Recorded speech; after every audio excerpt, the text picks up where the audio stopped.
গুজরাট দাঙ্গায় মুসলিম বিদ্বেষী অবস্থান, NRC, CAA কিংবা ওয়াকফ আইন। ভারতের প্রধানমন্ত্রী নরেন্দ্র মোদীর নাম দীর্ঘদিন ধরেই বিভিন্ন মুসলিম বিরোধী বিতর্কের সঙ্গে জড়িয়ে আছে।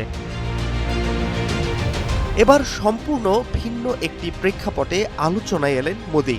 ইসলামের ইতিহাসের অন্যতম সম্মানিত ও মহান ব্যক্তিত্ব হজরত ইমাম হুসাইন রাদিয়াল্লাহু তাআলা আনহুকে স্মরণ করে এক গভীর বার্তা দিয়েছেন তিনি, যা ইতিমধ্যেই রাজনৈতিক মহলে নানা প্রশ্নের জন্ম দিয়েছে।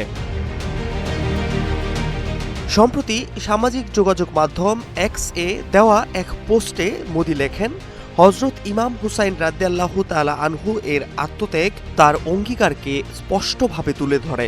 প্রতিকূলতার মধ্যেও সত্যের পক্ষে অবিচল থাকার অনুপ্রেরণা দেন তিনি।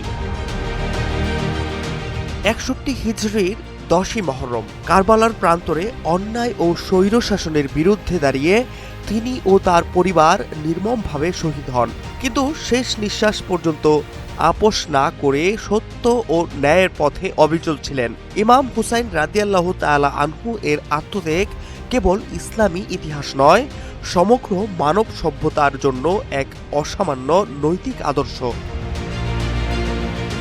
মোদী যে অতীতে বহুবার মুসলিমদের বিরুদ্ধে নীতিগত ও রাজনৈতিক অবস্থানে ছিলেন, তার পরিপ্রেক্ষিতে এই পোস্টকে অনেকেই চমকপ্রদ ও কিছুটা অন্তঃসারশূন্য বলে মনে করছেন। এদিকে মুসলিম সমাজে এই বার্তায় মিশ্র প্রতিক্রিয়া দেখা দিয়েছে। কেউ কেউ এটিকে ইতিবাচকভাবে দেখলেও অনেকেই মোদীর অতীত রেকর্ডের কথা স্মরণ করে এই শ্রদ্ধার সততা নিয়ে প্রশ্ন তুলছেন। আবার কেউ কেউ মহরমকে কেন্দ্র করে মুসলিম ভোটারদের মন জয়ের কৌশল বলেও অভিহিত করছেন। Fahad Shahriar, news desk, global television.